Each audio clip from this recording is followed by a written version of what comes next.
Hi. Hello and welcome to the Rust Linz meetup. Stefan, can you believe it? It's already the 27th meetup that we do. Oh, amazing. No, I didn't know. So I kind of lost track of all our meetups. uh, So many meetups.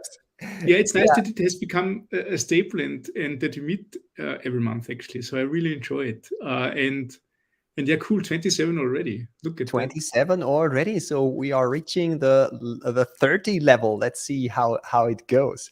So, how are you, Stefan? Are you fine? I'm doing good. It has been a stressful month so far. So I'm not kidding. So I really thought maybe November is going to get a little bit easier. And it turns out that it is the toughest month of all of them. But I'm doing good. So I'm keeping up, and there's lots of things that I'm doing right now, and yeah, I enjoy it. But I can go for some nice winter holiday, to be Yeah, honest. absolutely. Christmas is coming. Christmas is coming. That's true. So, what do you say? Should we kick off the evening with our traditional Yes, community news? I think we should. I will share my screen with you. And yeah, as I said, it's the 27th Rust Linz meetup. And yeah, as you all know from other meetups, this is brought by you by Coding Club Linz. We are a community of passionate people who are passionate about coding, and Rust is one of the things that we do. Today's speakers, today's stars are Uri. He will talk about embedded Rust on the ESP32. I'm really looking forward to that. I'm not an embedded guy at all, but still, it is something that would fascinate me. So, if my day would have more than 24 hours, this would absolutely be a topic that I would dive deep into. And the second one is Bernhard Kauer, and his talk will also be very interesting. He will talk about OS development, experiences from 1 year with Rust. So cool. these are our two amazing speakers, and we would like to say thank you very much for taking the time. We know it takes a lot of time to prepare such a talk, and we are very grateful to have you today. Okay, Discord server. We have a Discord server. If you are not a member of the Discord server, we invite you to join our Discord server. Stefan, could you share the link with the people Sure. I on? already prepared everything. There it Ah, is. nice. Thank you very much. So this Discord server is primarily used for announcements, and you can ask questions during the meetups and things like that. So if you would like to join, feel free to join our Discord server. The link will be shared momentarily. Now to the community news. What is happening in the Linz IT community and beyond? Let's put it that way. The first community news is traditionally reserved for our very own Coder Dojo. For those of you who are first-time visitors here at the Rust Linz Meetup, Coder Dojo is a programming club for kids between 8 and 17 years. We do workshops every single week, and recently we also have started with in-person workshops again. The weekly meetups are through Zoom calls, and the in-person meetups are at the Tabakfabrik and at the Wissensturm. The next two online meetups will be tomorrow. We have workshops, let me think, about Scratch, about Minecraft, about TypeScript, about C#, and about Arduino programming. And on Monday, we have a very special workshop, our first Christmas workshop. Your kids could come to us and program a Christmas song with us. So we will use Sonic Pi and program music. That will be an interesting one. So if you have kids, nieces, nephews, grandchildren, whoever, if they speak German, we do our workshops in German. And if they are interested in computing, they are very much invited. Here is the link to our website. Next one is from our friends at Female Coders. Female Coders is a community of women and girls who are in the IT community or who would like to join the IT community, and they offer free workshops on a regular basis. The next one will be on the 13th of November, and I'm absolutely sure that they would look forward to visiting this workshop if you are a woman or a girl and you would like to join them in their workshops. Parts of their workshops are German speaking, parts of their workshops are English spoken, so I think there is room for everybody there. Now, Technologieplaschau. Stefan, I would like to hand that over to you because this is your baby. Cool. Yeah, thank you. So, Technologieplauschel is happening again. It's like so somebody called it the mother of meetups in Linz. So because I guess it's one of the oldest ones. We started in July again after or since the pandemic to do in-person meetups again. This is the third in-person meetup that we are doing. We have 4 speakers lined up. We now switched to English, so we have seen that the Linz community has grown so much that there are more and more people who don't have German as a first language. That's why I have switched completely to English actually. And yeah, it's always great fun. So there are lots of people. There's always great food, and usually those meetups last for a very, very long time, up until 11 p.m., maybe 12 p.m. So if you're interested, feel free to join us. It's going to be fun. I try to be there, so I have a couple of topics on my plate, but I try to be there at least for the talks. So maybe we see each other there. Would be fun. Awesome. Technologieplauschel. Great that the Technologieplauschel happens again on a regular basis. Next one, again, something from your side, Stefan, the shuttle workshop. Oh, cool.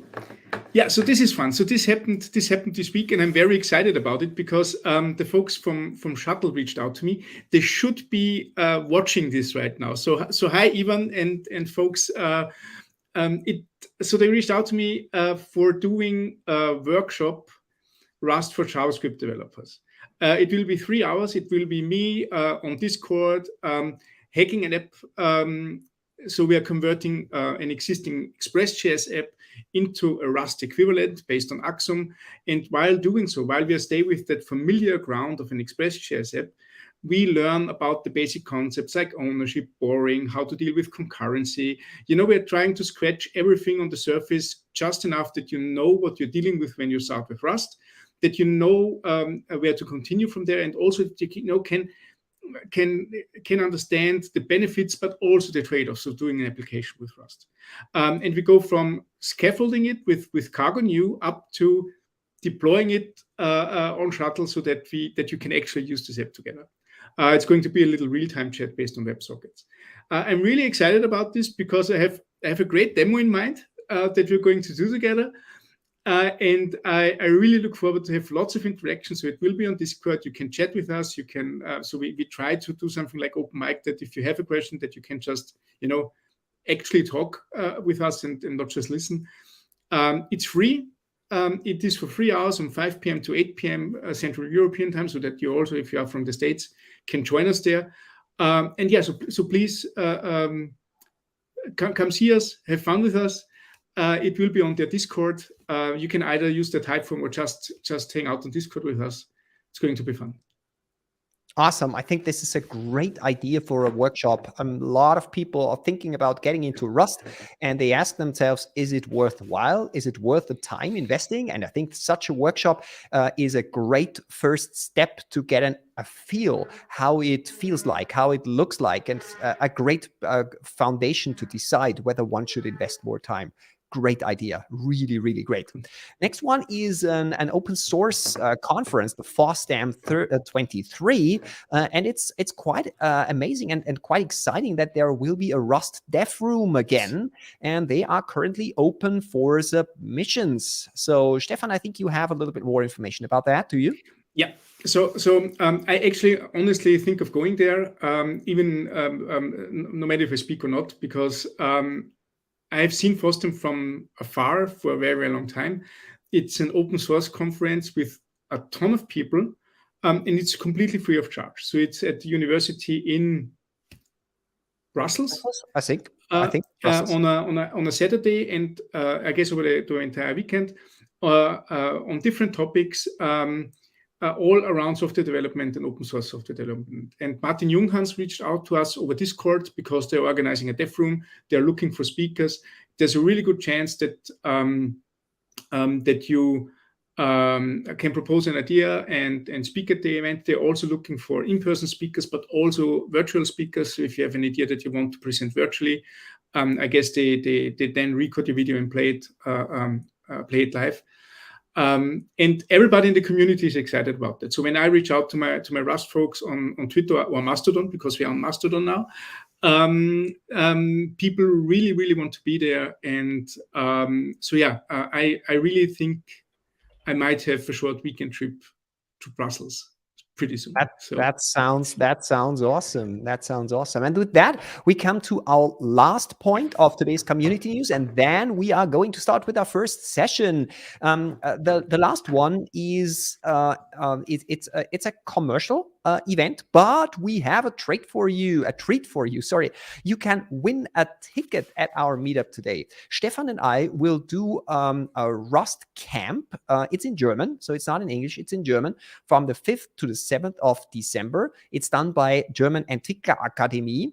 And yeah, here is the link. You can see it here, and you can win one ticket. So if you have time between 5th and 7th of December, maybe if you are a student or even if you have just time beside your work, you are very much invited to ask us for a ticket. And we thought, hey, we should just ask a quick question. And for those of you who know the answer to the question and who ask us in the Meetup channel for this ticket, the first one who does so will get the free ticket. So the question is, which trait do you have to implement to make your collection usable with the for loop expression? I know for all the pros in the room, that shouldn't be a very difficult one, but the camp is also for people who are just starting with Rust or had their first experiences and would now get to dive deeper into the language. And for them, maybe it needs a little bit of research. So if you would like to have this free ticket, let us know. Go to our Discord server, write the answer, and some question like, I would like to have the ticket, and the first one who does so will get the free ticket. So this was the community news. And with that, I will remove my screen because without any further ado, we will ask Juraj on the stage. Hi, Juraj. Hi. Hello, how are you? Hi, we are fine, very fine. Is it Juraj or Juraj or Juraj? But actually, people from English-speaking countries call me Juraj. It's always fun. I see. Juraj, a question that I ask all our speakers: where do you broadcast from? Yeah, I'm sitting here in Brno, in Czech Republic, where is also the Czech Espressive located. Nice. That's a very beautiful city. Juraj, you will talk today about embedded programming with Rust. We would like to say thank you very much for taking the time to visit us. And I think we don't need to wait any longer. Time is also perfect to get started. Let me grab your screen and put it on the screen. Nice. We can see your slides. Juraj, are you ready to get started? Yes, I'm ready. Looking forward to your presentation. Thank you very much for being with us. As I said, the stage is yours. Thank you very much for having me. We visited also Rust Linz in person in September, and it was a very nice experience. So we decided that we would like to contribute this topic, embedded Rust on ESP32, because my team and Rust community was working hard to make embedded Rust running on ESP32s and the family of chips developed by Espressive. So this talk won't be just about like embedded Rust. We will also touch topic like WebAssembly and how it can be also interesting for embedded developers, and how you can like reuse the same business logic that you can write for desktop or server and run the same business logic on ESP chips. So let's see. Here is the first slide. This is kind of like beginning. Here you can see on the picture Scott Mabin. It's the founder of ESPRS GitHub organization, and this is kind of his initial post. I find it funny. It's like Linus Torvalds when he was creating his Linux kernel, and he posted the first email. This is like a similar post that Scott did, that he was trying to get Rust running on Espressive chip ESP32 by the time, and he had some issues with that, but he finally succeeded in making it happen. You can find more details at his blog mabus.dev and read about the history. And he's also posting some updates each quarter, where we moved, what we added, what is possible. And also here is a link to YouTube where you can find Scott's talk about the Rust and expressive chips. He's talking more about like generic scope. Today I will focus more about the practical details. So I will show you several demonstrations. So even if you are not like embedded developer, you can see what's possible, and you can start thinking how can you reuse the skills that you know from developing for servers or desktop, also for embedded chips. So because with Rust, the barrier is really getting lower, because previously it was only possible with C or Arduino. So first of all, let's start with hardware. And thanks to cooperation with Uri Shaket from Wokwi.com, we have added a support there with like his great contribution for Rust. So now you can play with the embedded hardware in your web browser without needing to connect any wires and building complex connections like here. So let me show you a demo. So here it is. Just type wokwi.com/Rust and you should be able to see this page. And here are several examples.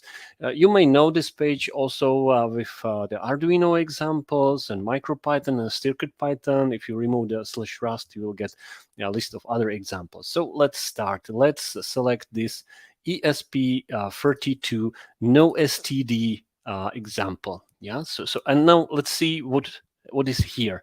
On the right side, there is LED with one resistor and ESP32 dev board, which has some GPIOs. If you were watching September talk about Raspberry Pi, Lisa was there explaining the situation. If you got the Raspberry Pi, there are also GPIOs that you can connect to some external hardware. Situation is here similar. Instead of Raspberry Pi, we have here ESP32 chip, which is able to communicate with the world using these GPIO pins. So, and let's go to the code. So what we can see here, first of all, I'm showing you so-called bare metal Rust. Why it's important? If you are writing a normal desktop Rust application, you are probably using the string formatters like format, macro, and so on. But this stuff is relatively expensive. If you go to embedded hardware, each byte, each processor cycle counts. So Rust offers this unique opportunity to say, okay, I don't want anything from standard library. I am going from scratch. So I'm selecting what I'm composing my system from. And this is what NoSTD allows us to do. And you can find many libraries are already NoSTD ready. So you can just say no features, and it will turn the library into NoSTD mode. For example, anyhow crate or any other of these crates. So we are in NoSTD mode, and you will find here kind of boilerplate code that is very similar across the examples. If you compare it to Arduino examples, Arduino is quite simple, but let me explain why. So first of all, let's use some crates. We need to access a hardware, and in that case, we need some hardware abstraction layer, and it's provided by the crate ESP32 hall. And what we are importing here, let's see. Here's the clock. Yeah, that's something that we understand. We are working something with the CPU clocks. Then we have this pack. It's not a Pac-Man. It's a peripheral access crate. And that's something very important in embedded world, and each vendor of embedded devices like chips should publish this because it allows the developer to interact with the hardware. Basically, it's the description of registries, and this is like very, very low-level stuff. Since we are providing this hall, you do not need to know much details about it, but this is critical to have. And then we have some RTC real-time clocks I/O, so we can interact with input-output, and we will need some delay. So that's what we are importing. Here you can see that we are also using our own println that is specific and very optimized, written just for the chip. So this is what I said in the beginning, that if I am using no STD, I can say, okay, nothing from STD is coming here. I'm using custom implementation of println, which has a similar contract like println, but it uses, I don't know, less memory. And it's, for example, without memory allocation, which is critical in some places. And now we are going into the main. And here is how the code starts. So I'm grabbing peripherals. This is a thing you can call once, and you will get access to the peripherals that chip can control. Then we are getting a system and clock.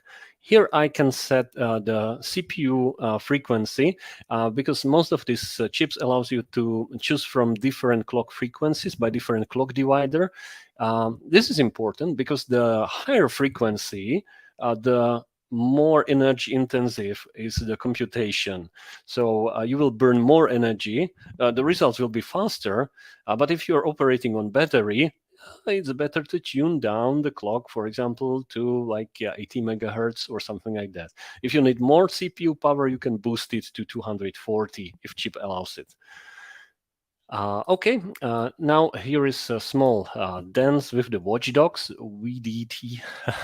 It's basically, we are saying, okay, hey chip, do not care about the watchdogs, please disable them and do not reset our application. If we enable the watchdog, it will require some additional code to make watchdog happy. Here I am getting the GPIO. I am getting the GPIO number 4. You can see it's here connected, and it's turned into the output pin. So I can write to this thing. Yeah? So if I put here something, it will turn LED on or off based on the level of voltage that is here. So let's set high, unwrap. I can then print hello world to serial console and then again switch the LED. So let's run this thing in the simulator, and yeah, hello world is running and blinking. So simple. So we are able to do it with Rust and hello Linz. Let's change it just to see whether whether it's able to compile. And meanwhile, while it's compiling, I can also explain some other tabs that you can see here. Here's, for example, the diagram.json. You can put it to your project. And basically in this diagram.json, there is a JSON representation of the schematics here. You can also see in the simulator cargo TOML. So you are free to grab this cargo TOML and create your own project with that. Okay, so one important thing is with the walkway, it's for community, for sharing the knowledge. You can grab the URL that you have, it has unique ID, and send it to anybody else, and the user will see exactly the same project, and you can create more project by this. And it's even possible to flash the real chip from here, and there is a hidden F1. I will try to press it. F1 palette where you can have some special commands, and there is also like flash firmware to device. This is really nice. Okay, we got a compilation ready. Hello Linz, hello Linz. So it's working, wonderful. The compilation took a little bit longer because probably the server, the runner was down and it took some time to spin it up. But when people are using it, the response time is then faster. So it works, wonderful. Let's move back to the walkway. So what you can see here, in the first line, you can see examples based in STD. So let's compare how this blink example looks like if I'm implementing so-called STD. It's like you are running on operating system like Linux, so you can use the STD on the Windows. So you can use STD, and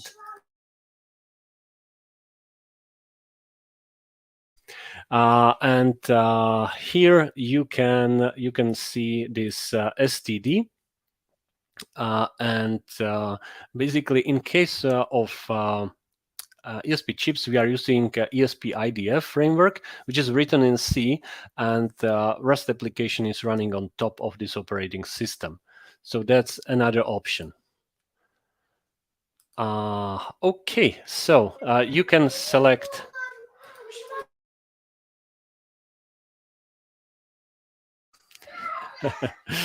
Okay, so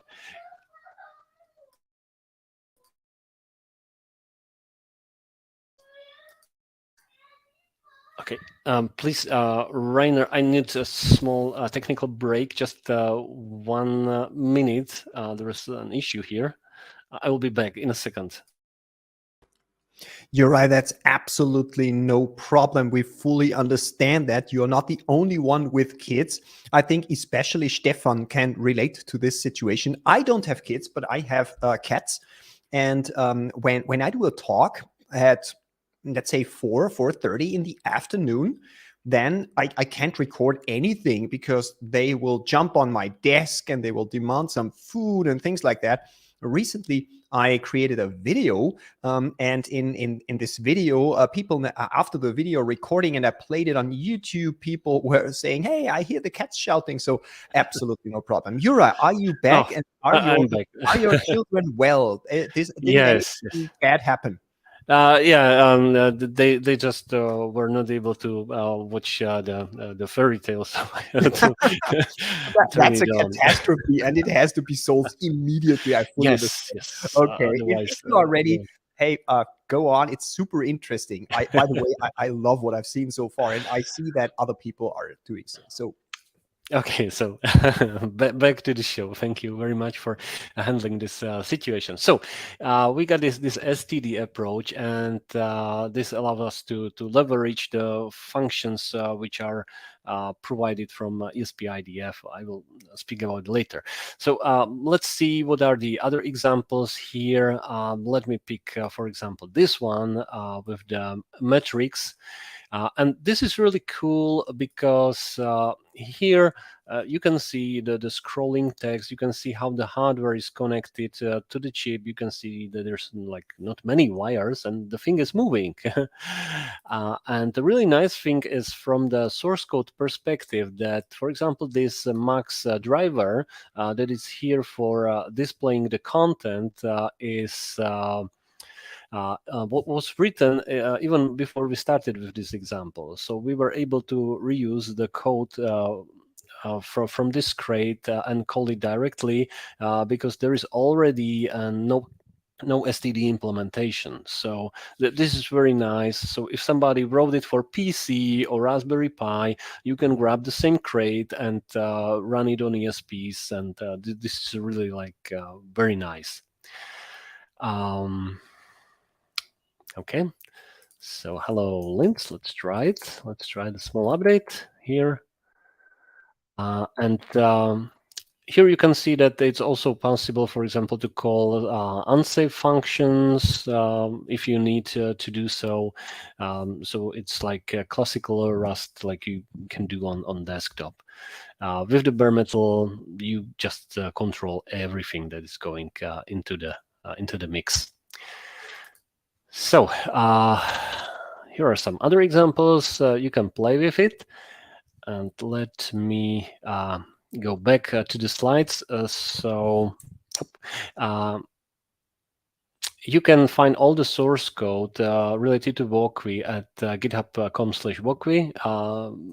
the things are open source. You can contribute your own examples, and Uri will be more than happy if you have some like great ideas. You can put it there. We are thinking about organizing a contest for Rust community in writing these examples. So we'll keep you posted about that. And then there is also a link to Uri's talk. I recommend to watch it, even though, for example, you are not working directly with Rust, but you know Arduino, and you would like to know more details. It's Espressive Developer Conference 22, and Yuri is talking there about ESP32 and Walkway in the web browser. He did like very amazing job with that.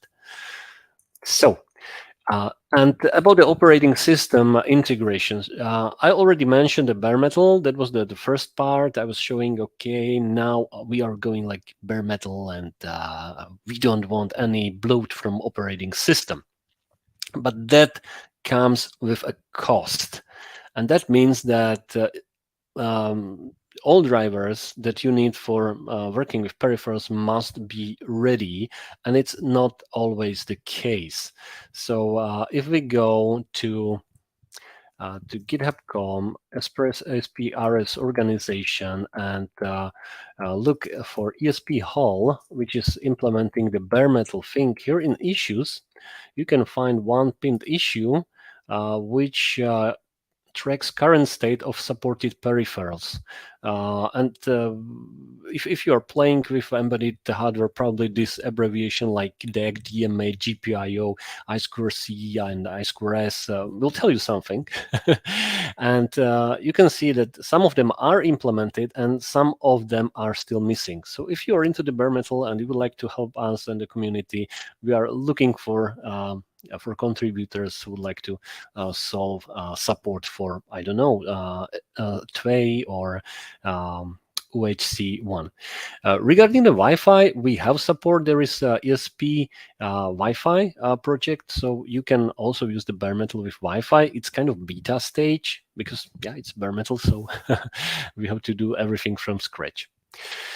So let's go back here. So then the second option, which operating system you can use is this ESP IDF. It's full featured, like you can, if you find ESP chip somewhere, I don't know, in some switch around you, then it's probably using ESP IDF because it's based on the FreeRTOS and there is a C and C++ implementation.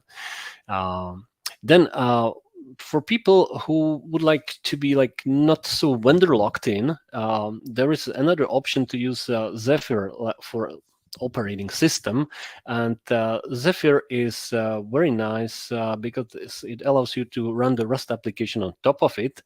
And for example, you can host Rust application on one core and make it isolated. This is really nice.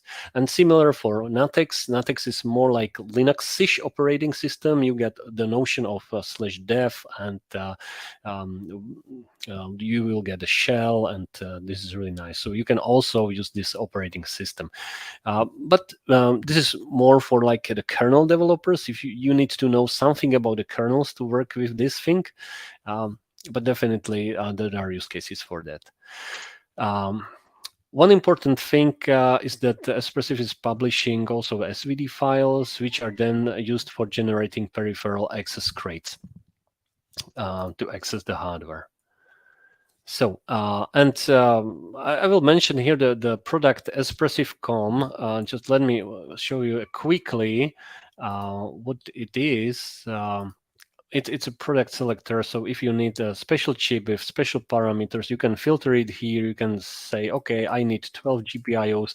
Please give me all chips that have 12 GPIOs. And if you need some memory, we always recommend to order chips with some PSR memory for hobbyists and for makers. That allows you to put their bigger application.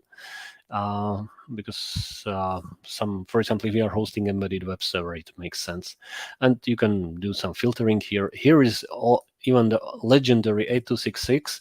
Unfortunately, the bare metal Rust support is not there because it's kind of old chip, and for new designs we recommend ESP32 as the baseline.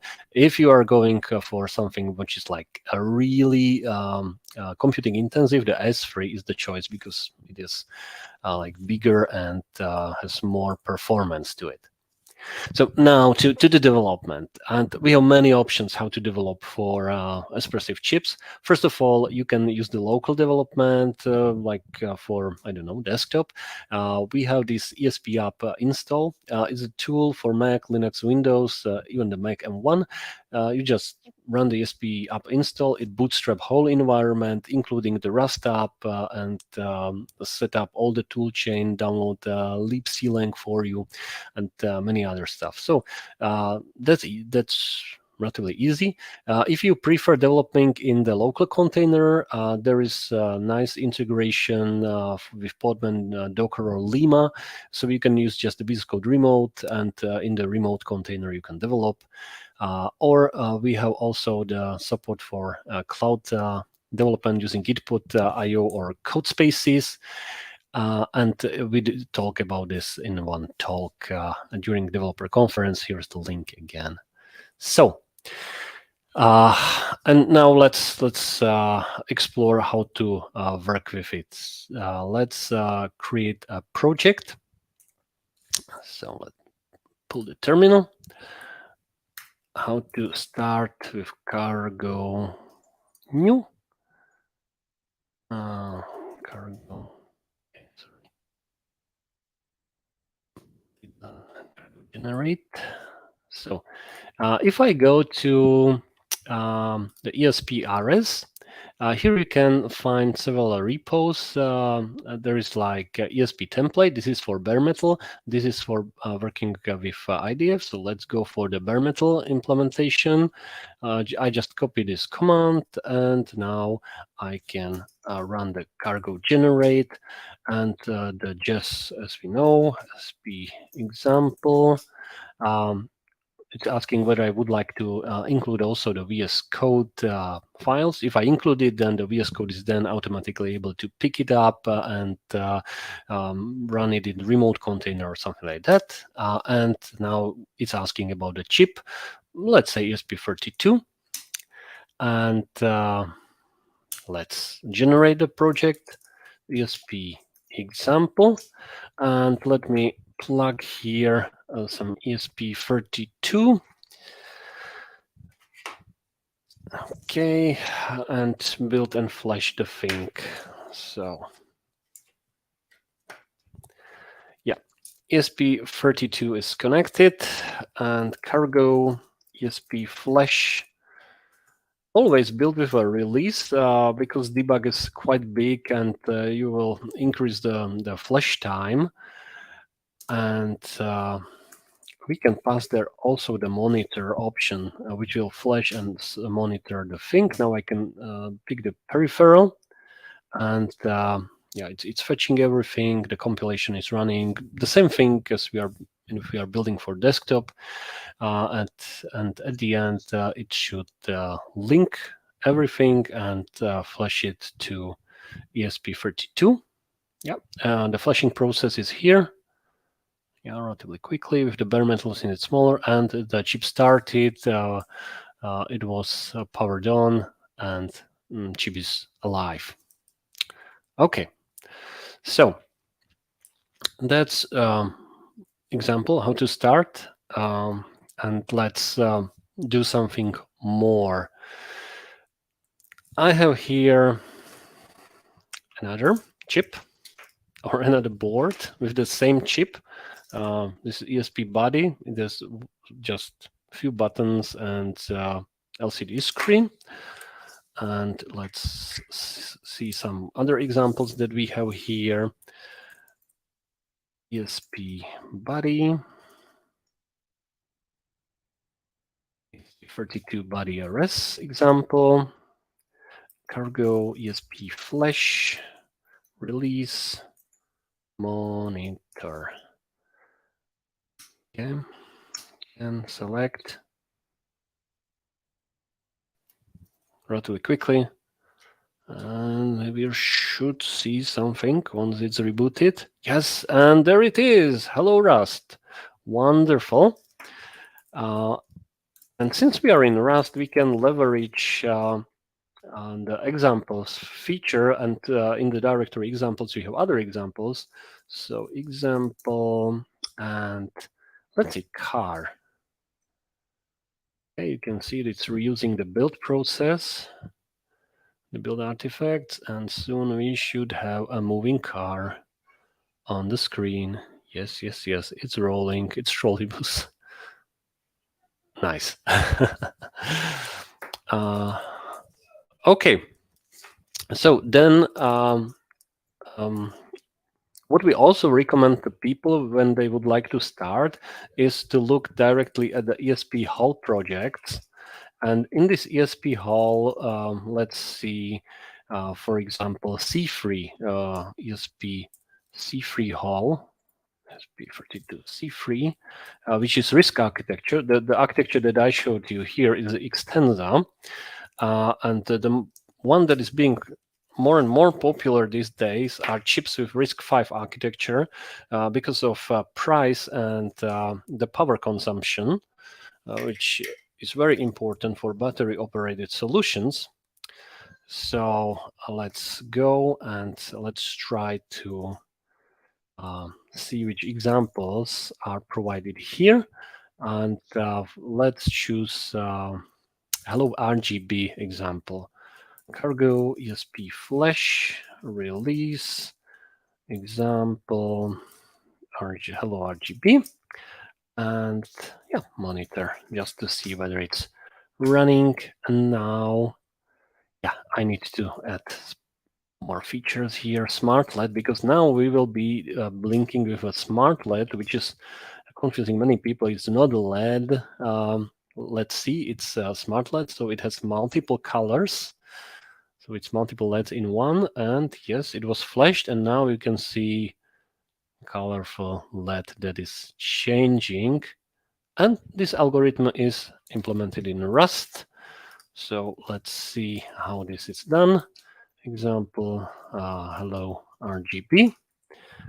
And if I go to main loop, which is here, you can see here I have the for loop. I have hue, and I iterate over 0 to 255, and then it's converted to data, which is then sent to the smart LED. Really simple. Okay, so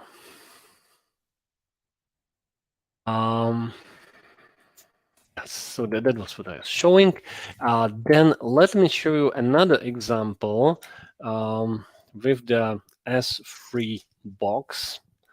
This is this nice device. And in this case, I will show you how we started development of POC, and then we try to do it with the WebAssembly. So let's say that I have the code here. Flash.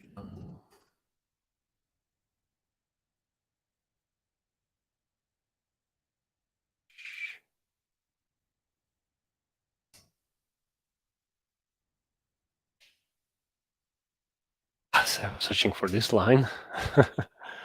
Okay, let's flash this example.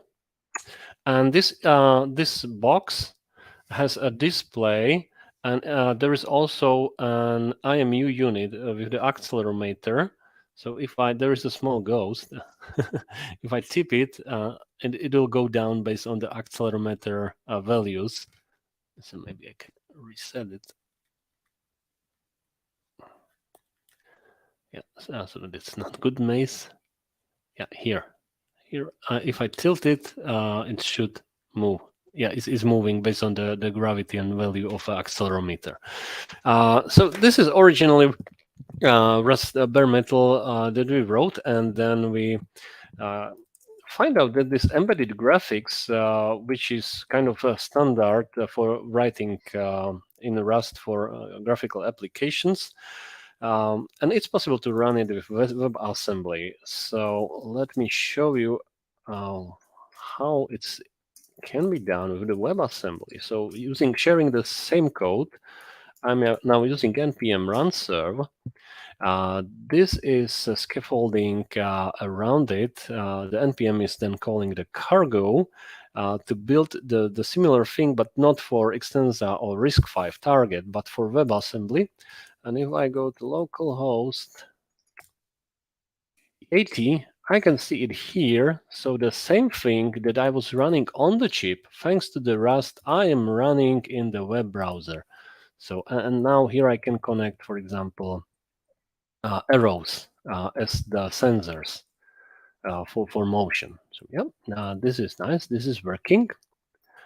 And here I can show you also the shared code that we did, and in ESP32 S3 box, I have the similar version that can run this on this box. So this is really nice, very nice feature of Rust. You can have the business logic in this case is moving maze with the ghost and share it within the project. So for example, the graphical developer can iterate really quickly in WebAssembly, and then the embedded developer can take the code and make it ready for the running on real hardware.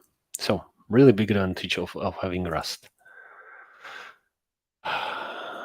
Okay, so that was the bare metal part. There is also STD version where you can use the existing Wi-Fi, existing Bluetooth, existing LVGL libraries. So if you already know C and embedded development, then you probably can use this ESP IDF combination. And we have to say big thank you to big contributors from communities, Next and even Markov, who did like a really amazing job and help us to make this work with expressive chips. One interesting thing that we introduced is also open hardware, not only open software, but open hardware that you can find in ESPRS and its project. RIS board. Here it is, Rust board, and you can design your own hardware based on this project. You can even purchase this board. It's available on Moser and AliExpress. And you can also design your own. So we recommend it for students. The KiCad is open source software that you can use for designing the hardware, and you can just produce at the end the Gerber file and send it to manufacturer to manufacture your boards with your designs. And we already seen some very nice designs. And this is really cool because this design is tested, and all the hardware here is supported by Rust, and we did it the testing, and also this Rust board is part of training that Ferrous Systems did. So those of you who are familiar with embedded world knows Ferrous Systems, and you can find more information at their website.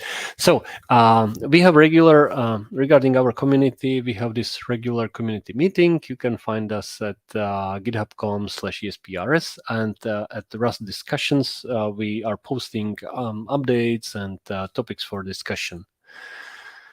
And here is also the link about the training. So if you are beginning, we together with them, we published the open source book that is explaining the basics of how to use embedded Rust and how to start the development. Okay. So we have also some awesome list. It's relatively small, but we welcome any contributions. So if we go to SPRS, and here in the repository is the awesome list. So feel free, if you know about any project that is interesting or any tool related to expressive chips, please feel free to submit a PR there. And here are also some inspiration for you what is possible to do with expressive chips. For example, if you're into wearables, there is a very nice book about Ultimate Guide to Inform Wearable Technologies. You can find there a lot of inspirations how ESPs can be used, and you can program it in Rust or in Arduino. For example, here is the community that's created here in Brno. This clocks, and for example, kids during the summer camp were programming it. Really nice. And from Bratislava, the city nearby, there is the Grafana Labs. So even they created some funny examples how to use ESP32, like monitoring sourdough if you are baking a bread with ESP32 and connected it to the Grafana cloud, which is open source. So, so many things to share with you, and we are located in Brno in Czech Republic. So, if you happen to be around in the Brno, let us know. We are happy to discuss with you some topics, and hopefully the next year, if there will be meetup in person, probably in spring or a little bit later, we are planning to organize a workshop. So maybe we can. Have some session also in person with real hardware in Linz. So that's all from me, and I'm ready to answer some questions. Hi, Uri. Thank you very much for this inspiring talk. It was really awesome. We have a bunch of questions, in fact. The first one is an important one, and I have gotten this question from multiple people. Will you make your slides available? Because you had so many interesting links in your slides. Will you make them available for us? Yes. Slides are available. Please, I can share a link probably to Discord and. I can also do it for you. You sent me Yes, all yes, the links, please. so I can copy it. Okay, I will do that. So I will download the links. I just wanted to make sure that you are fine with that. Yes, That's absolutely. very good. Okay. So I hope that I don't forget any of the question because we have a bunch of them. I will go through them in the order that they came in. For those where you can say something, we are very happy about that. If there are some questions where you don't have an opinion or you can't say anything, absolutely no problem. The first one is this one. What can be improved if you write explicit error handling in embedded devices? And is it worth it? I mean, instead of unwrap, for instance. I think it's a more general question, how to do error handling in embedded devices. Yes, there are different approaches. It depends on how you would like to handle the error, because embedded devices they have different strategies how to recover from errors. Because the last thing that user wants is this device crash, it freeze forever. So the one mode that you can configure, either the operating system which has error handler, or you have your own panic handler, is to like just spit out the logs, spit out the backtrace, and then see where it crashed. More often what we see people implement a restart. So if it crashes, it dumps an error, and then device is restarted. So it's like panic handling. So you can implement your own panic handler, and it's good to know about it. And regarding the other error handling, it's similar to normal Rust development and other crates. They are like no STD. They will work with embedded world. So if people are using anyhow or something similar, it's working even with embedded devices. Mm-hmm. Thank you very much. Thank you very much for this answer, and of course for the question. The next one is a longer one. I will read it for you. How much are you worried about Rust code being too big to fit on ESP after compilation? Obviously, in the simulator, we never have a feeling for how big the code is, but in real life, in Extensor versus the new RISC-V C3 one, so I think it's about a question of code size. Yeah. We know about this because guys from ESP-IDF who are writing it in C with GCC backend are making a joke of us that our binaries are bigger. So yes, right now the LLVM backend produce slightly bigger binaries than the one generated by GCC. We have a project in progress to enable also the GCC backend, not only the LLVM. And one important thing is flush it with release. Uh, because then it's smaller. Then the second thing is do not include too much bloat there. For example, if you are able to use like no alloc things, it can make stuff smaller. For example, the formatters are very expensive. So if you have the code based on STD with all the formatters, it will make the whole binary bigger. So yes, it's a concern. And the more feature you introduce into the final binary, the bigger it is. But the Rust has this very nice feature toggling, so you can turn off features then you do not need for the hardware, and the binary will get smaller. So yes, it's there. The size is there, and one needs to be conscious about it. Okay, very good. Thank you. The next question was related to the operating system that you mentioned. The question is, what about Nix? I think it's an OS-related question. Oh, personally, I do not know Nix. There are several operating systems that we already know that community is supporting. So feel free if you are into the operating system, if you are like developer of the operating system and you want to share some information with us, just contact us. The community and we can discuss it. We are not ever like about everything, so we are happy to learn more about it. Okay, thank you. The next one is from Andreas. He's obviously pretty impressed about the hardware that you have shown, the nice devices. And the question is the hardware you are using during your talk anywhere documented, or can you provide where people can get it from? All ESP chips are documented at Docs Espressive. So if you just Google it and type there Espressive documentation, you will find it. So all hardware is documented, included that open source hardware. So the boards that we are publishing, we're trying to put there as much documentation as possible. If the documentation is missing, there is a feedback form. Just type us, okay, here, this is missing or this is incorrect. It might happen that there's, I don't know, error or something like that. Also, the companies who are making their own boards using our chips, like Adafruit, they're putting a lot of effort into the documentation. So, for example, Adafruit has really, really nice documentation about the board itself, and then they refer to our information about the chip, which is from us. I think Alexander is also asking specifically about the hardware you were showing, the device with the display and things like that. Exactly. If you have it documented in your slides, where to get this? This is ESP S3 box. And I think that there is a link in slides. And very good. Also at espressive.com/devkits, you can find it. Oh, very good, very good.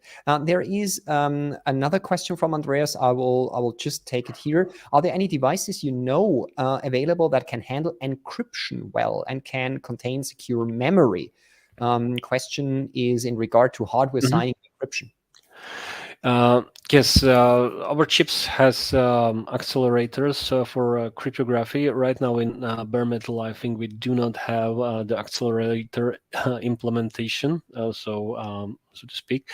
I recommend to check the product, the espressive.com, where you can see all these features and see selected chips which make sense. The S3 chip, which is inside this box, can handle cryptographic operation. So even though there is no bare metal implementation, you can look at the ESP-IDF implementation in C, or probably Natix might have already implemented it there. Okay, very good. Thank you. We have 2 questions left. The first one was, can I use standard ESP32 dev kit board for embedded Rust? Yes, absolutely. We released the Rust board, and people get confused that, oh, this is the only board from Espressif that support Rust. No, absolutely. Everything with ESP32 prefix will work. You can flash it the same way like you can upload a MicroPython, or same way like you are able to upload other stuff there.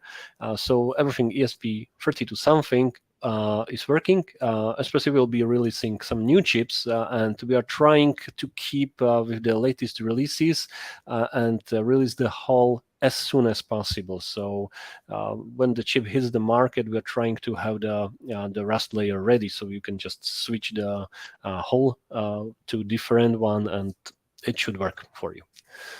Nice, thank you. And last but not least, a question from Discord from Cynics. The question was, do you have favorite stack-based collection crates? I think the question is regarding stack-based collections. I personally, I don't.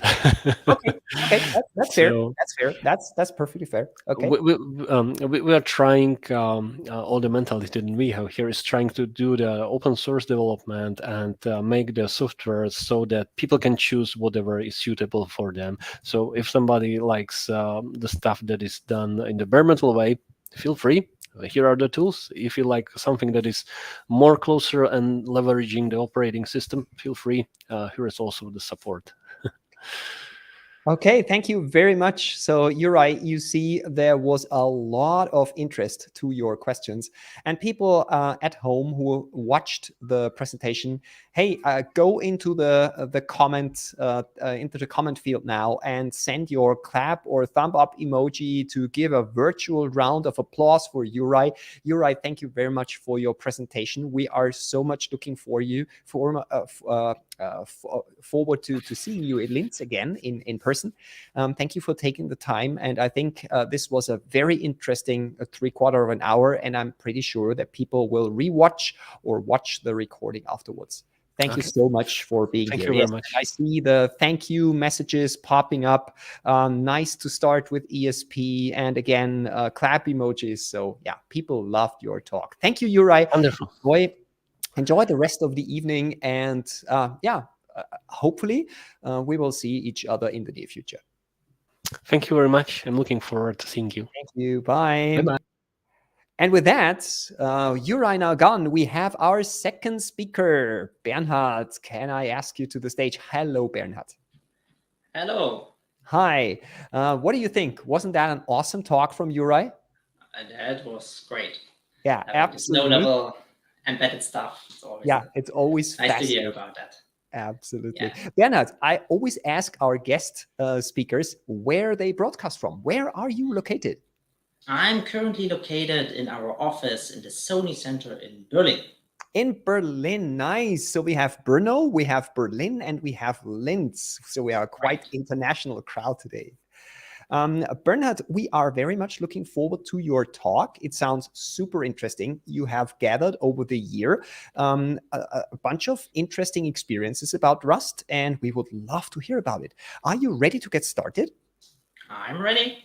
Super. So let's take your slides. I think they are here. And with that, Bernhard, we are looking forward to your talk. The stage is yours. Thanks for having me here at talking a bit about our experience with Rust. So what we did in a not completely, but a bit different stage. Instead of doing embedded stuff, we are doing operating system stuff. And why do we do what we do? It's pretty much that we looked at the operating systems we have today, right? And we figured out that what we have were pretty much designed more than 30 years ago. The PCs I'm showing here is a x86, and that was the beginning of the 90s, pretty much, end of the 80s, where these devices came out. And what you had there at the time, you had desktop machine and not a lot of memory, and probably if you compare it now to some microcontroller, that is much less performance you have these days. And today this environment changed completely, right? So we have mobile phones, we have batteries, we have multi-cores, we are always online, we're on the internet, we have a high-speed network connection, and so on. So the environment where these operating systems were started looked completely different. And the second thing what we figured out is that our operating systems are really complex, right? So if you look at the lines of code, if you look how long it takes to build it and so on, there's a lot to improve. And finally, they are much slower than what's needed. So we believe that it's time to rethink the OS, time to think how it looks like.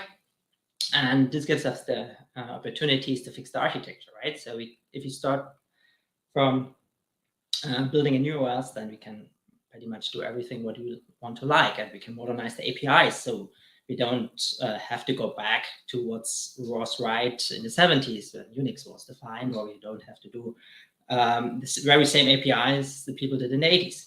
We can do APIs now in the 21st century. We can get rid of a lot of legacy functionality, right? So you don't need to support DOS mode anymore, or you don't have to support all system calls, which are pretty much obsolete, but they're still in there because there's all software running. And finally, we can refresh the user interfaces, starting from the APIs to the to the shell, to the graphical user interface, up to how we build applications and so on. So there's a lot of things you can do if you rethink the OS.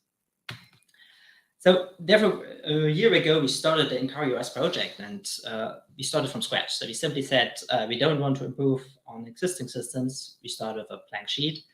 And the main goal of this project is to reduce the complexity, right? Because if you can do that, if you can build system much more simpler than we have today, then our secondary goals, like scaling to modern hardware, having less overheads, improving the security and the real-time properties, and so on, are much easier to achieve, right? Instead of having millions codes of line where you have to add new functionality, we can make it much more simpler and less complex.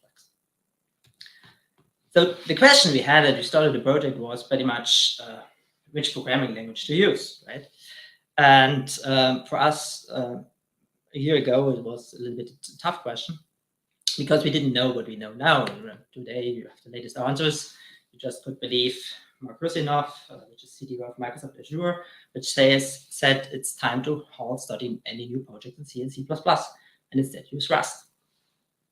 Or you could just believe Reiner, which said in his last Heise talk that Rust is very good as a secure alternative to C, and it's nice for system near programming. But a year ago, we didn't know that. My prior experience was that I had written OS code in C, C++, and assembler for a few years, and actually for nearly 2 decades.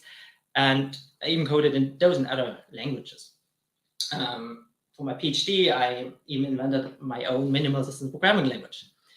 But I didn't have any prior Rust experience, and the similar thing with my team. So what we did to decide on language, we did a simple language contest. We figured out, okay, what are the strengths of the different languages? And for Rust, it was quite obvious, right? So you have many modern features. You have threads, you have closures, you have enums, and you have one killer feature pretty much, and that's memory safety. And that's one which you pretty much don't have in any other language for systems programming. On the other hand, for building an operating system, it needs to support low-level code, which was nice, which was available. And finally, if I have to sum it up in a single sentence, I would at that time I said that the language is richer than C and much nicer than C++. On the other hand, it's not only the language which counts, it's also the environment. And for Rust, there were many tools, or still many tools like Cargo, Rustorg, Rust-Format, and Grades.io for the packages and so on. So that the environment was also a deciding point. And what we were surprised to see was 2 features, which is testing and cross compilation. That was really easy. I still remember the days where you had to cross compile GCC 2.9 something, and it took you a week to do that. And nowadays you just do a Rust app and you install that. And finally, there was a nice community, and we get 90 updates, so it's nothing like you have to wait for years for getting a new compiler version or something like that.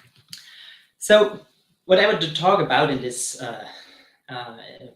in the remaining part of this talk is pretty much, I want to reflect a bit on the lessons learned. So what have we learned from this experience of starting without any prior experiences and building an operating system? And probably looking at what are the missing features, right? So Rust isn't still perfect. It's getting better, but there's still a few features where I would say, okay, this will be improved in the future.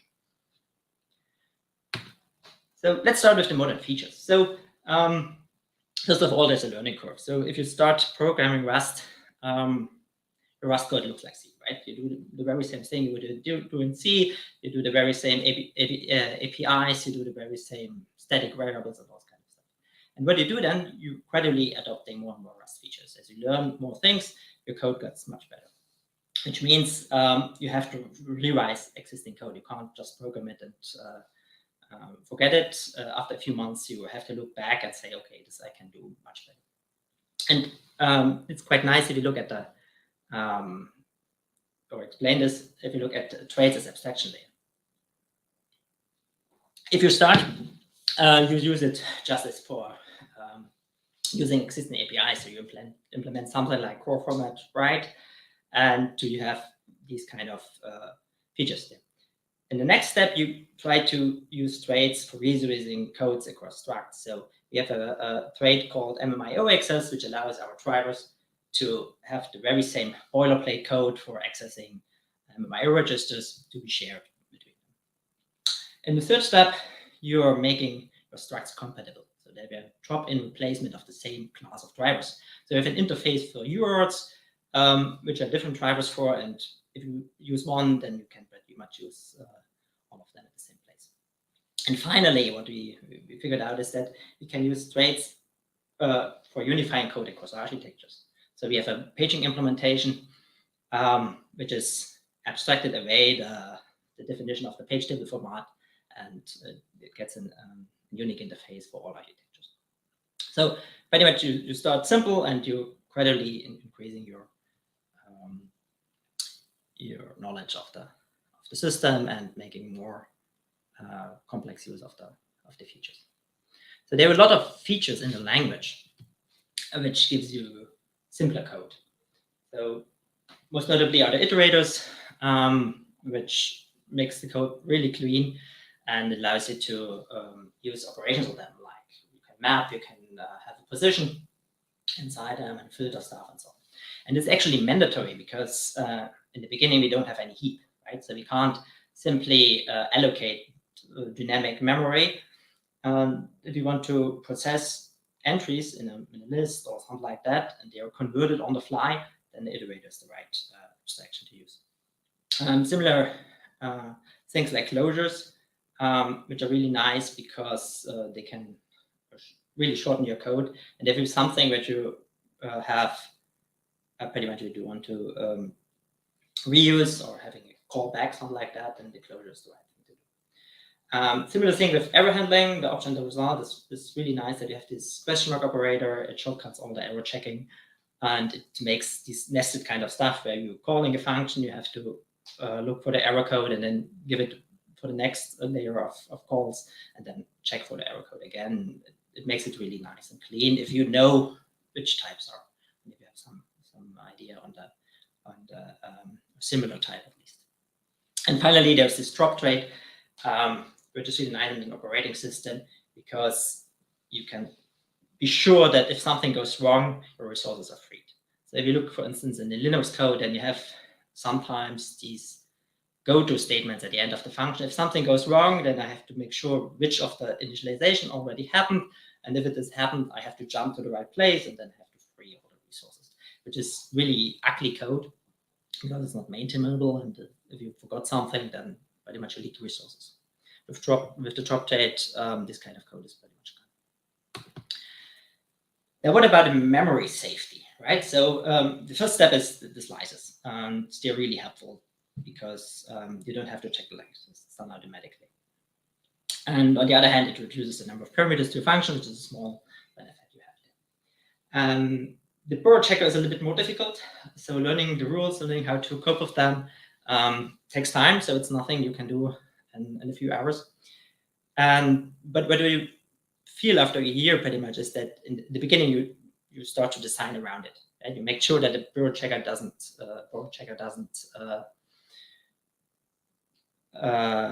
kill your code, and the compiler doesn't complain. You try to work around it, but later you start to design with it, saying, okay, if I have the borrow checker, how can I make sure that the things are used only once on these kind of stuff? So what are the limits? Well, we're building an operating system, so we are low level, so we can pretty much do everything we want with the CPU. This means we can actually break the memory safety inside the kernel, inside the hypervisor, inside this low level code. So it's actually breakable with unsafe code, and if you go for undefined behavior, that's easily possible to actually have this kind of bugs. So, for instance, we once forgot to save some register in the kernel entry code, and it turned out to work quite nice in release mode, but it turned out that the compiler was using a different register allocation in debug mode, and then it crashed. And similar thing with inline assembler. You forget one register clobber, and everything is, well, depending how the compiler behaves. So you can easily trash your whole program. Similar thing, if you do low-level coding in operating system, you have to be careful on the cache maintenance instructions. If you leave something in your cache, then it could go really wrong on these old ARM CPUs. And finally, we had some bugs in the paging code. Well, which everything was right except that there was a different page into TLB. So this also breaks your assumptions that everything is memory safe. So our solution for that is that we want to minimize unsafe code, and that we test the code we have, which we know is security critical. We test it rigorously.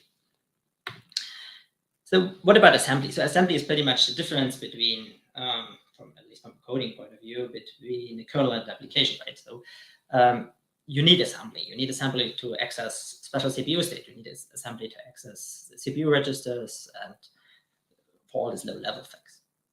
You need it in the kernel entry path, right? If you have a system call, you need to save the registers. You need to context switch the CPU and so on. And we also use assembly to execute in control environment. If you want to fetch exceptions that happen, for instance, if you copy memory from kernel to user and back, then we have to make sure that the mem copy operation is touching only the registers we wanted, that we can recover from any page fault or from any exception. In Rust, you have these assembly macro, ASM macro, which is from a C program that's similar to ASM volatile in GCC. What we figured out is that naked functions are very important for us because they allow us to structure our assembly code, not only the small snippets you have for accessing a few registers, but the kernel entry code and the initialization code and this kind of stuff. Gives you a much better structure, and it allows you to document actually a large chunk of this code, which is otherwise really hard to maintain if you have hundreds of lines of assembly instructions just underneath. And the final stuff, what the assembly macro allows, which I've not seen in another language yet, is that allows us to externalize constant parameters, which is really nice because then your assembly code can be parameterized. And we can show you this in an example. This is a simple function, not complete, but complete enough to explain that, how you would enable paging on x86. So this is a naked function you see here. This gives you the ability to don't have a preload and epilogue on the function. But it also requires that there's a single ASM macro statement inside it, and this macro statement has to be no return. So you can't return from that. it can't leave the return statement. You have to do the return on your own. And in this case, what we define is we define a parameter called set00, and we assign it a constant function called set00. And we simply use it by putting the braces inside the name of the constant. And the constant function we can document, we can calculate something. If you say you want to put in the last digits of p, you can simply calculate something like that if you can express it in a constant function. And you don't have these magic constants somewhere in your assembly code, which after a while nobody knows anymore why this bit number 16 is set, right? So it makes the code really readable and maintainable in the end. There are also some limits, and I show you here on an interrupt table you could have on an x86 processor. On one hand, it shows you this .byte OX50, which pretty much is meshing code, because what we want to use is we want to reuse this function for 32-bit and 64-bit. But in that case, we need two different instructions because the register names are different. If you put it just in push EAX, you will end up with a different instruction, and it wouldn't work. So what you can do is you can always go back to meshing code pretty much. So that's one thing we learned here, and that's a missing feature pretty much, that you can't unify. In that case, register names, and in ARM you can't unify the instruction names on the inline assembly level. So sharing code between otherwise very similar encodings is not possible today. Another thing what you see here, and which was really old style assembly programming, is that the dot wrapped, dot set, and so on, and dot endr. These are pieces of macros inside assembly. This is something you would be familiar with if you look at how all the operating systems in the end of the 80s were written in pure assembly often. And then you have these macros inside, and then you have pretty much loops in the macro. And that's what that would pretty much the shortest way to express repeated insertion of assembly functions there. And so there are two things to learn here. The first thing is we didn't find a better way for repeating assembly instructions. So that's some basic feature. On the other hand, you can always go back to low-level stuff you already know from C or previous OS development. So you can still reuse stuff, and that's the nice property of the system. You don't have to do Rust-specific stuff, and it's not available. There is a fallback.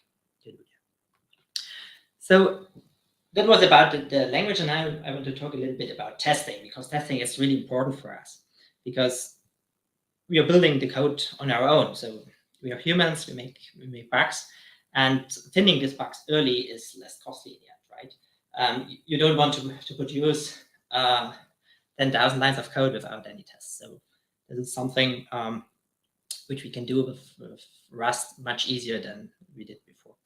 And finally, we test because we support multiple architectures quite early in the project. So we decided that if we're building not only on ARM, not only on x86, but on different architectures at the same time, we can make the interfaces right. So we are forced to develop interfaces that unify all these architectures. And that's not possible if you have a small team, because usually the people tend to develop only on a single architecture, and the other architectures are getting outdated really fast. But if you have tests in place, if you can automatically test stuff, then that's actually possible. So for automation, we have simply GitHub runners. It runs dozens of cargo test jobs, which takes a few minutes, but it can be completely parallelized. So we can have multiple of them. And it allows us to run tests on every system level.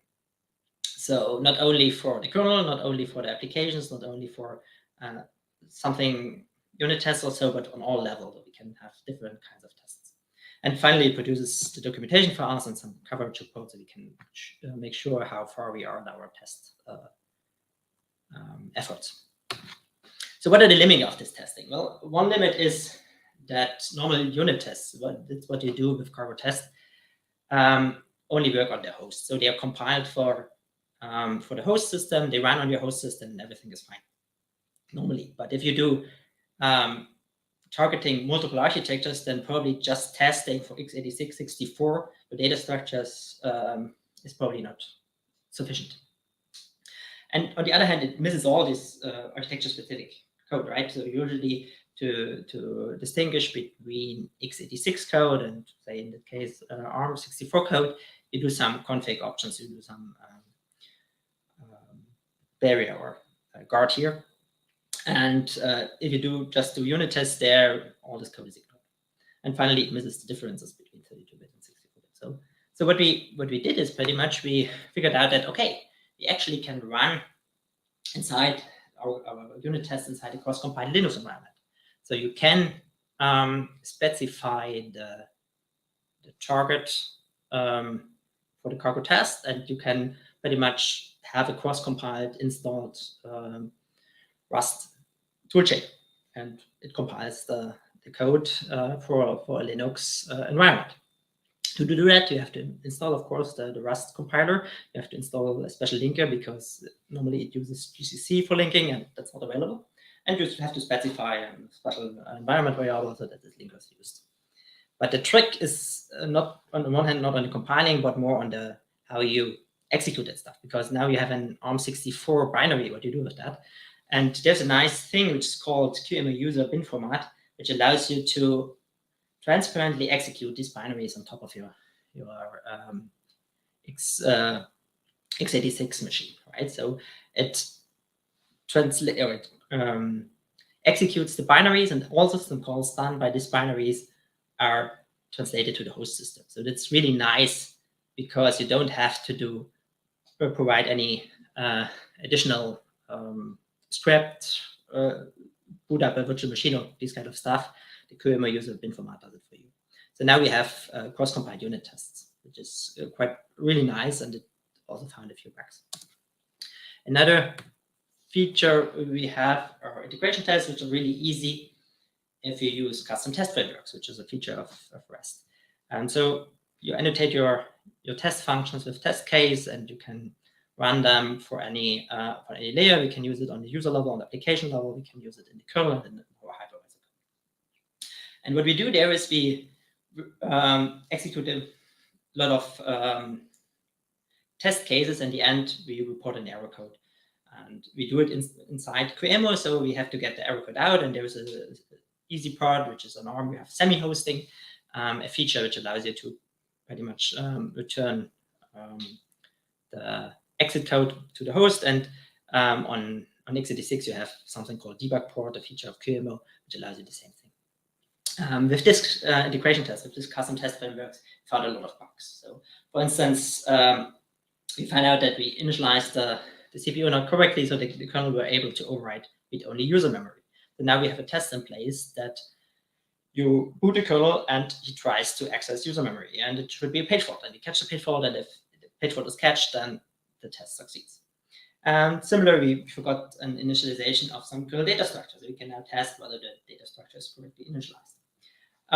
We figured out that there were some system call bindings out of sync, so we changed the kernel, added the system call, but in the user level, we forgot to do that. So this is the kind of tests you can find. And finally, we find some performance bugs. So we had some assumptions, how long instructions would take, how long a certain implementation would lead us to. And we wrote a test, ran it inside the kernel, and figured out, oops, this was the wrong decision here. So you can find a lot of bugs with this kind of integration tests. And the final thing I want to talk about is about the coverage, right? So if you do tests, you never know how good your tests are. And so that's why we figured out, okay, we want to do measurements on the coverage.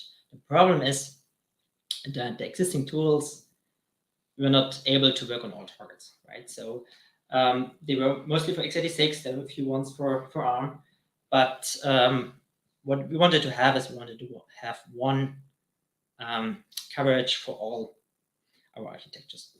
So we figured out that LLVM source-based code coverage is the right approach for us, because the compiler directly inserts the profiling counters, and it just works. The problem is the profiling runtime of LLVM is really bad for these kind of no standard environments. We don't have an allocator because the interface says something like, okay, if you want to write out these profiling files, then you need to allocate this big chunk of memory, because otherwise I can't give you the data. And finally, the question was, well, how can we get the data out of QEMU, right? How do we communicate from inside the kernel in QEMU, where we get this information down to the host system? And what we did to solve that is pretty much we built our own profiling library. So the hardest part was there to reverse engineer the raw file format, because there's no really good description. There's some bad, I would say, C code of that. And you have to figure out what all this thing means. And the good thing about it is that all data is already available in the ELF file you're starting, and you can write it actually incrementally. So it's a bug on the profiling library interface that it doesn't allow you that. So you don't need allocation. You can do it. You can do it pretty much on your own, step by step, writing out all the profiling counters and the definition of the functions and all that kind of stuff. The padding was really strange, and it turned out that they pretty much assumed a certain padding and C code that it would work. So they never really thought about padding. It's just a raw dump of the data structures they had in C, in the C library. So for communicating to the host on ARM, it's relatively simple. Semi-hosting allows you to write files, which is a little bit dangerous because it can overwrite files from the testing environment in the host. But it gets you the data out pretty much. x86, it's much easier to pipe the stuff through a second serial port, which is a little bit more complicated on ARM, but would also be an option. So in the end, what we can do is we can measure coverage on all other architectures, merge them together, and get a nice report of saying you have X% of your code coverage. So what are the conclusions for me after choosing Rust a year ago, pretty much? From one point, it was a risky decision, right? So we didn't have any experience. We don't know what it would turn out, but in the end, we figured out that was the right approach, because for our goal, reducing the complexity of the code and modern language is exactly what we need. So we couldn't have achieved with the same effort if we would have stayed with C. And on the other hand, we figured out that good tooling is really important. And that was one point where I decided, okay, if we stayed with a different programming language, even the one I developed, we would never have this kind of tooling we got with Rust. And the second last point is that we are doing all the stuff on the nightly release of the Rust toolchain, which is really nice because it allows us to keep up with the Rust changes. So pretty much every 1 or 2 weeks, there is a Clippy update, and we can just fix our code, and it's automatically reported by our tests, and it's easy to make sure that the code always compiles. There's also this option that if you want to go back to previous releases, there's always this option to check out or to switch to an older version of the nightly compiler, so we can still compile something which is a year old. But finally, it's still early in the learning Rust, so there's still things we just say, oops, that's interesting, we could use that. There's still features we are exploring. And we'll see how this conclusion would look like, say, in a year from now. If I want to try an outlook, then I would say your next OS will be written in Rust. So there's a path. If you're a Rust developer, there's a path if you start from C to go to Rust. But I found out that there's no way back. If you have programmed a time in Rust, then you don't want to go back. It's not a good idea to get or to drop these nice features we have now and to go for something on a much lower level. So this means, if you think this through, then this means that existing OSs will be rewritten completely, or if they're not rewritten, they will be abandoned in the end. So that's basically for me. And if you have any questions, let me know. Thank you very much, Bernhard. That was an impressive presentation. I have to say, I was never mentioned or cited after somebody like Markus Sinovich, so I don't deserve this honor. Thank you very much. You're Absolutely not. welcome. Okay, that was super, super interesting, and not a lot of people have the chance to make these experiences. Thank you very much for sharing. First, thank you very much for sharing here at the Rust Linz. And third, thank you very much for sharing your slides. You sent me your slides, and I already put them up on Discord. So thank you very much for that. Wonderful. So far, we have three questions from the audience, and shout out to the audience. If you have additional questions, let them come in through the YouTube chat or through Discord, and I will relay them to Bernhard. Bernhard, let's start with the first one. Let me show it to you. It says, what do you do about sharing OS project types and traits between OS source code and Rust binaries? What can, that's a typo, be executed in this OS? Can OS calls from executables be more safe and optimized with an OS that is written in Rust? Oh, interesting. So can you make the OS system call layer more secure? The problem is every system call is a low-level CPU instruction, say that way. So it's a trap, it's a int in x86, it's this call, it's this enter, this kind of stuff. So this is a low-level assembly instruction you would do. And this usually takes registers or pointers to memory. So in the lowest level, you have to use assembly, you have to use low-level code. But what you pretty much do is you wrap this low-level code with higher-level interfaces, right? So if you would say you want to put a buffer to the kernel, you would give it a slice, right? Instead of saying this is the start, this is the end, or this is the length, you have buffer overflows, this kind of stuff, so you give it a slice, and on top of that, it's more secure in the end, right? And so the lowest level, unfortunately, can't be directly Rust, so you can't talk Rust to Rust. You have to go down to the bare metal. But afterwards, on top of that, you can do high-level interfaces. So we can do slices, we can do real abstractions like having file objects instead of having file descriptors and this kind of stuff. So you start low and you build up a higher-level system, and then you can make better judgment on the safety of the code. Okay, thank you very much. Thank you. The next question is a question that came in through Discord. The question is, an interesting playground, I think the meaning is an interesting playground for OS development with Rust is Redux OS. The question is, do you have experience with it? I looked at that, and there's two things I could say about it. First, it's an Unix-based OS. So probably most of the OSs built in the last 30 years are based on Unix.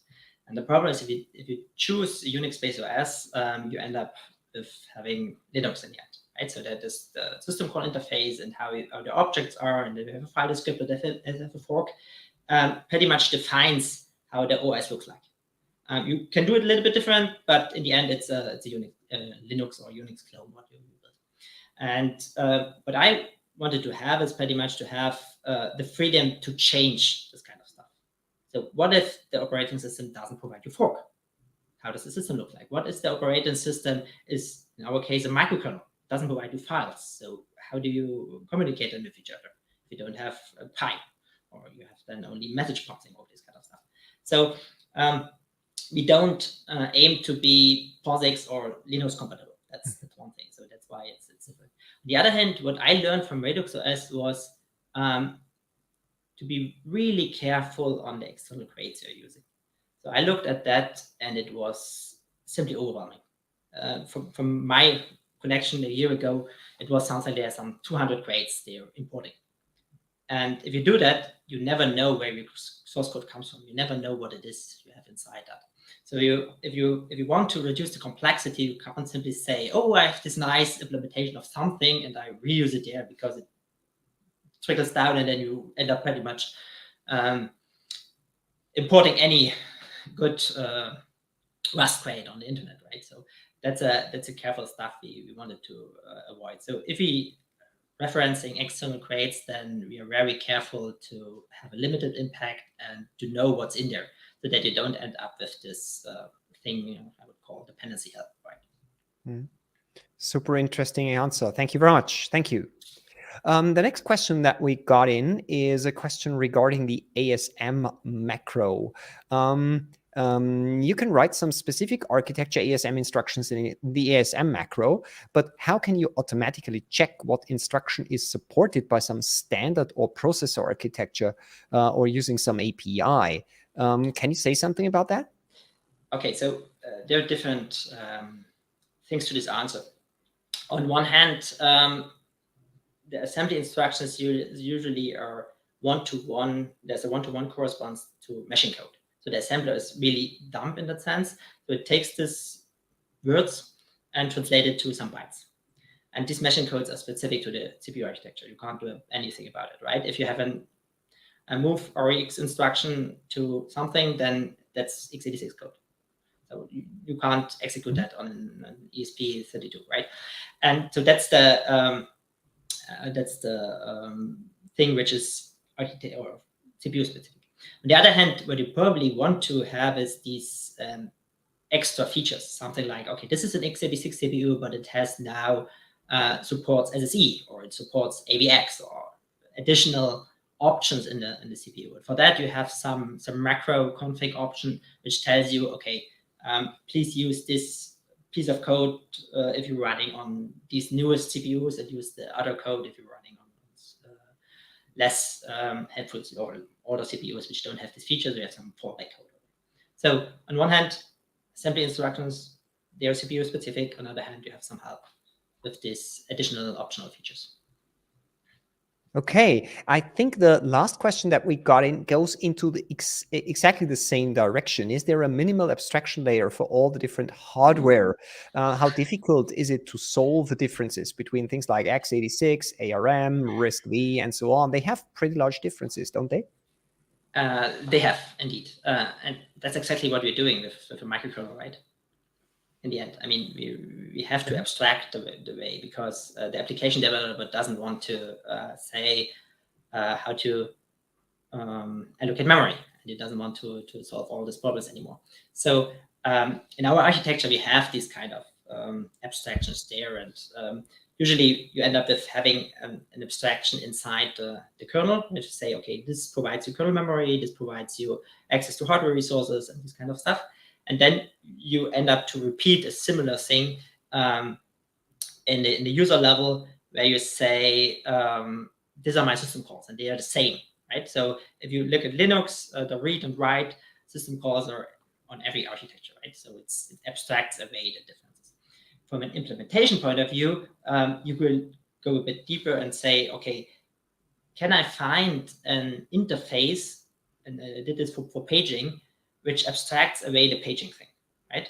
It simply says, okay, this is the minimal interface I need from a kernel implementation point of view, and can I share as much code as possible, right? So populating page tables is similar on most architectures. Not if you have hash page tables in a different class, but if you have just tables, hierarchical tables, page tables, then it's the same thing, right? You go through the hierarchy, you add another layer, and you put in your entries. But what changes is the actual physical layout, right? So where's the address, where's the read bit, where's the user bit, where's the present bit? So this changes, but the overall structure of populating is the same. So you can try to separate the architecture-specific code from the generic code there. But from the kernel implementation point of view, you have a crate, and there's some interface, and you implement that, and you're fine. Super interesting. Super interesting. Thank you for sharing these experiences. As I said, not many people are able to make these experiences. You don't write an OS from scratch every single day with something as amazing as Rust. So I think some people might be a little jealous for your amazing job. One final question from me, Bernhard. If somebody has additional questions after this talk, what is the easiest way to get in contact with you? Something like LinkedIn, or can you be found on any social media network or anything about that? I can found a LinkedIn. on LinkedIn. That's Okay. easy. I probably can share my email address. That would be another one. I didn't know that. I forgot that. So on the slide. Sorry for that. LinkedIn direct message would be fine for you? That would be perfectly fine. If you Okay. have anything you want to ask, if you have some suggestions that we can make better, feel free to reach out.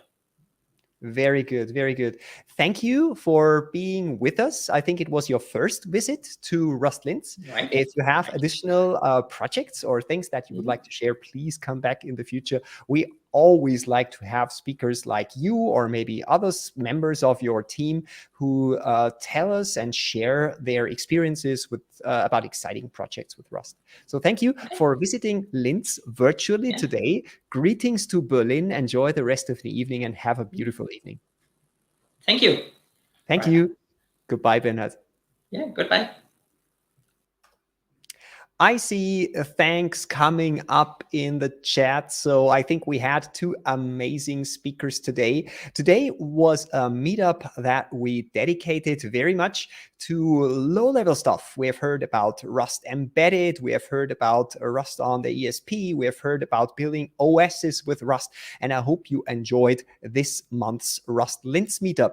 We are already in the planning phase for the Rust Linz meetup in December. There will be a December, and I think Stefan, who is not here with me now because he has to care for his kids currently, but I think Stefan is considering another late night edition. He is thinking, we have some interests from speakers from the US, I think, and of course we have to figure out how that works with the time. So maybe Stefan will do another late night edition of the Rust Linz meetup in December. We had such a late night edition in the past when we had speakers from New Zealand, and we will see how it figures out. Subscribe at meetup.com to the Rust Linz meetup to make sure that you don't miss any of the meetup announcement, and we will definitely announce the December meetup upfront. So yeah, you can plan accordingly. Thank you very much for watching. Thank you for being with us. And if you have any questions, send us a direct message either on Mastodon or Twitter, or join our Discord server. We will hang around there and answer all the questions that come up. Thank you very much. That's all we have for you today. We wish you a very nice evening and enjoy the rest of the day. Thank you and goodbye. See you in December.